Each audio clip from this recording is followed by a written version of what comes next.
Voilà, salam alaikum, monsieur. Alhamdulillah, le jour J est enfin arrivé, alhamdulillah. Voilà, on vous montre le résultat de votre don, mashallah, de votre générosité, le forage à Razzaq que vous avez gracieusement financé. On va vous présenter en quelques étapes maintenant en quoi consiste l'implantation d'un forage. Alors la première étape consiste en l'intervention d'un géologue qui va venir sur la surface ici de la Terre pour faire des études géophysiques, pour pouvoir identifier est-ce qu'il y a bien une nappe phréatique souterraine. Si nappe il y a, à quelle profondeur, là en l'occurrence elle est de 52 mètres, et quel est son volume d'exploitation approximative. Une fois que ces paramètres sont validés, à ce moment-là, on passe à la deuxième étape qui consiste en la foration. C'est-à-dire maintenant, on va creuser, percer la roche jusqu'à arriver dans la nappe phréatique. En l'occurrence, la foration a eu lieu ici.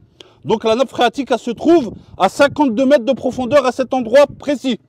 Troisième étape, une fois qu'on arrive dans la nappe phréatique, on va prélever un échantillon d'eau qu'on va ramener en laboratoire pour effectuer des analyses physico-chimiques pour s'assurer que l'eau est bien potable, consommable, saine à la consommation, qu'il n'y a aucun danger, aucun risque pour la population. Une fois que ce test est valide, à ce moment-là, on va procéder aux installations en équipement solaire.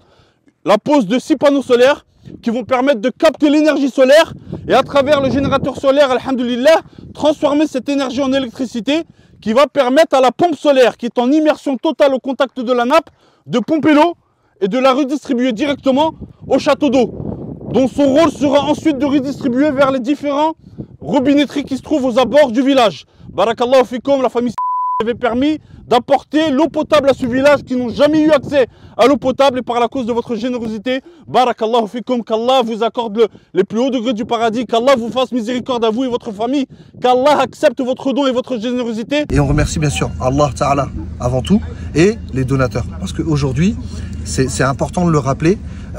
L'idée c'est que même s'ils sont à des milliers de kilomètres, ils voient le fruit de leurs dons et c'est le plus important, alhamdoulilah, ils participent à des œuvres de bien et ils soulagent les frères et les sœurs ici et à travers le monde, alhamdoulilah.